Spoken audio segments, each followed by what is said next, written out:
नमस्कार विद्यार्थी मित्रांनो, आज आपण बघणार आहोत नवोदयाचा स्वाध्याय 12.3 आणि हाही स्वाध्याय जो आहे तो शेकडेवारीवर आधारित आहे। 270 रुपयांचे किती टक्के म्हणजे 72 रुपये 90 पैसे इतके होतात किंवा 72.90 रुपये होतात असं विचारलेलं आहे। तर मग अशा पद्धतीच्या गणितामध्ये काय करायचं असतं आपल्याला, तर हे सोपं गणित आहे। काय अवघड मध्ये आपल्याला काय दिलेलं आहे, 270 रुपये दिलेले आहेत। हे 270 रुपयांचे किती टक्के म्हणतो तो, हा किती टक्के म्हणजे याचा अर्थ आपण काय करायचं, एक कुठलंही अक्षर घ्यायचं आहे, x टक्के, टक्के म्हणजे तुम्हाला सांगितलेलं आहे 72 बरोबर किती रुपये होत आहेत आपले, 72.90 रुपये होत आहेत। मग आता काय करायचं आहे, ज्यावेळेस आपण अशा पद्धतीचं गणित सोडवतो त्यावेळेस गणित सोडताना इथं काय काटाकाटी होते का ते आपण करू शकतो। इथला एक शून्य कमी झालेला आहे, इथला एक शून्य कमी झालेला आहे, हे बरोबरला बरोबर। मग मी काय करतो, हे 72.90 जे आहे ते त्या बरोबरच्या पुढचे इथं घेतो आणि हे छदस्थांचे 10 जे आहेत ते भागाकारातले 10 असतात, ते भागाकारातले 10 गेले गुणाकारात आणि हे गुणाकारामध्ये 27 उरलेले आहेत, ते 27 आले भागाकारात। मग आता काय करायचं आहे, पॉईंटच्या पुढे 2 अंक आहेत, पॉईंट कट करूया आणि 2 अंकाच्या बदल्यात खाली किती शून्य वाढणार आहेत, 2 शून्य वाढणार आहेत। इथला एक शून्य कमी झाला, इथला एक शून्य कमी झाला भागाकारामध्ये, इथला एक शून्य कमी झाला आणि इथला एक शून्य कमी झाला। म्हणजे राहिलेलं काय आहे बघा, राहिलेलं आहे 729 आणि खाली राहिलं आहे 27। जर तुम्हाला 27चा पाडा आला तर लगेच सुटून जातं किंवा 27चा जर तुम्हाला वर्गपाठ असेल तरीही लगेच सुटून जातं, कारण 27चा वर्ग हा 729 असतो। म्हणजे याचा अर्थ उत्तर किती येणार आहे आपलं, 27% येणार आहे। जर नसेल पाडापाठ तर मग आपण याला काय करू शकतो, 9 ने भागू शकतो। 9 ने भागून घ्या वरच्याला, हे 9 8 72, हे 9 1 9, 9 ने खालच्याला भागून घ्या, 9 त्रिक 27, 3 ने तुम्हाला 81 ला भागायचे, भागा, 3 1 3, 3 2 6, 2 उरले 21 झाले, 3 7 21 म्हणजे किती टक्के असणार आहेत ते 27% असणार आहेत। दुसरं गणित, एका संख्येचे 0.12% काढण्यासाठी तिला कितीने गुणावं लागेल, तर 0.12% म्हणजे याचा अर्थ ही आपली जी रक्कम होणार आहे ती, आपले जे टक्के होणार आहेत ते असे होणार आहेत।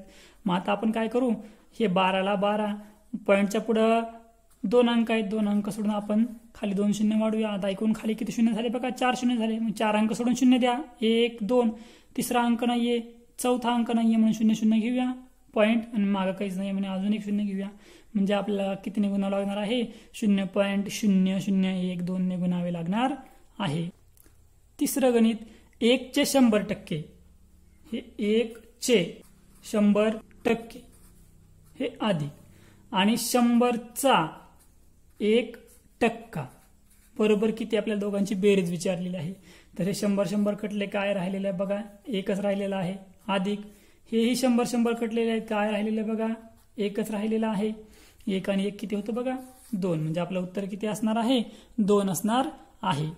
चौथं गणित तसंच आहे, 20%, हे 20% चे म्हणलं गुणाकार, 40%, हे 40% बरोबर किती आपल्याला विचारलेलं आहे। तर सोडून घ्या, इथला एक शून्य कमी झाला, इथला एक शून्य कमी झाला, इथला एक शून्य कमी झाला, इथला एक शून्य कमी झाला। वर राहिलेला आहे 4 गुणिले 2, हे 4 2 8 आणि खाली राहिलेले आहे 10 गुणिले 10 म्हणजे 10 10 100 आहे, बरोबरला बरोबर, 8 ला 8, खाली किती शून्य आहेत बघा, 2 शून्य आहेत, म्हणजे 2 अंक सोडून दशांश चिन्ह द्या, एक अंक ऑलरेडी आहे, दुसरा नाहीये म्हणून आपण काय करूया, शून्य मांडूया, 0.0 म्हणजे याचा अर्थ किती येणार आहे उत्तर 0.08। पाचवं गणित, 5व्या गणितामध्ये काय दिलेलं बघा आपल्याला, पुढील पैकी कोणत्या टक्केवारीची किंमत 0.635 बरोबर आहे। आणि बघा पहिला आता हे 4 पर्याय दिलेले असतात, या पर्यायामध्ये तुम्हाला काय लक्षात ठेवायचं असतं की सर्व पर्याय आपल्याला मात्र करूनच बघावे लागतात। आपल्याला विचारलं एखाद्या संख्येची टक्केवारी ही किती आणायची आपल्याला, 0.635।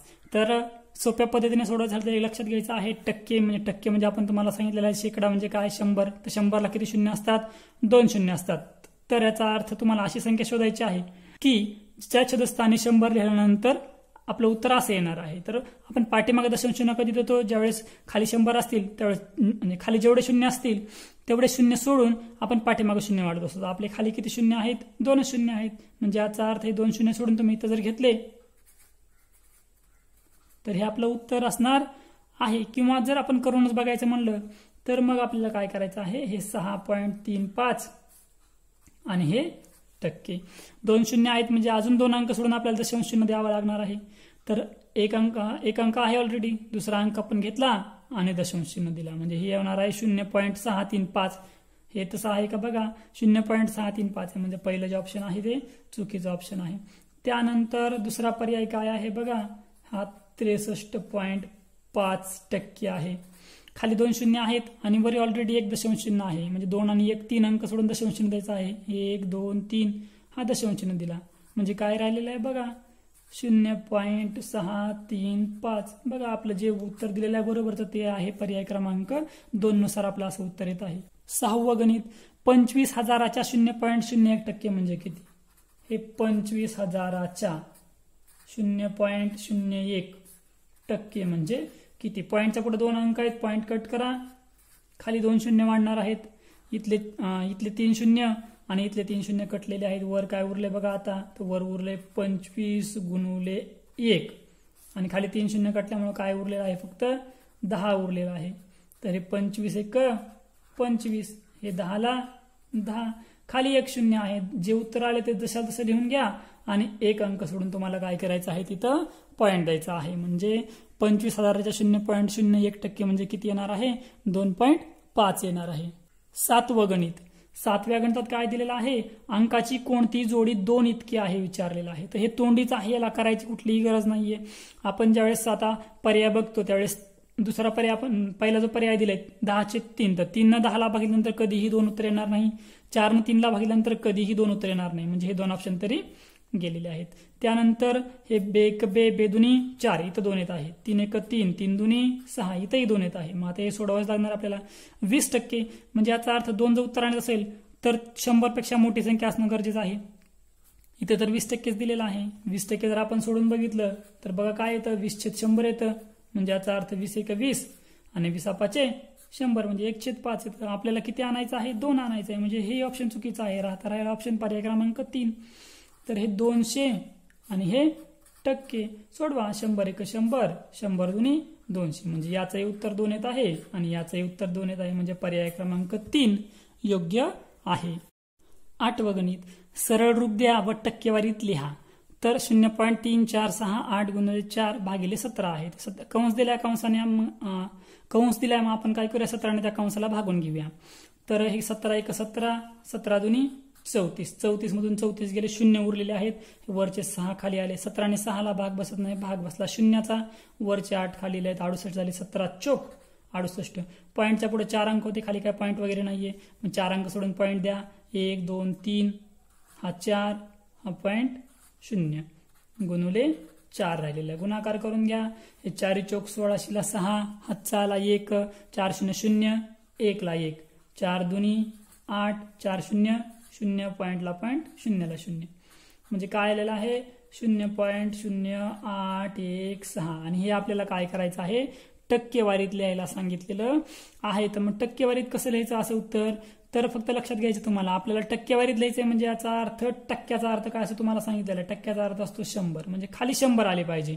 टक्क्याचं चिन्ह दिल्यानंतर खाली 100 आले पाहिजे. खाली 100 येण्यासाठी खाली 100ला किती शून्य आहेत, 2 शून्य आहेत. मग तुमचं जे उत्तर आहे ते पॉईंट सोडून अगोदर लिहून घ्यायचं आहे आणि पॉईंट जिथं होता तिथपासून पुढे 2 अंक सोडून पॉईंट द्यायचे आहेत. पुढे 2 अंक सोडायचे आहेत, कारण आपल्याला टक्क्यामध्ये खाली 100 आणायचे आहेत. पुढे 2 अंक सोडा, म्हणजे 1 सुटला, दुसरा सुटला, पॉईंट दिला, म्हणजे याचा अर्थ काय उत्तर येणार आहे, 8.16%.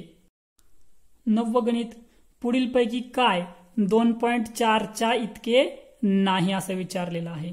तर हे तोंडीच आहे. ज्यावेळेस तुम्ही हा पर्याय बघताल 22.2%, तर 22.2% म्हणजे याचा अर्थ, आपण जर 22.2% घेतलं, टक्के म्हणजे खाली काय लिहिलेलं आपण 100 लिहिलेलं आहे. 2 पॉईंटच्या पुढचा 1 अंक, पॉईंटच्या खालचे 2 शून्य, 2 आणि 1 3 अंकानंतर दशांश चिन्ह द्यावा लागणार आहे.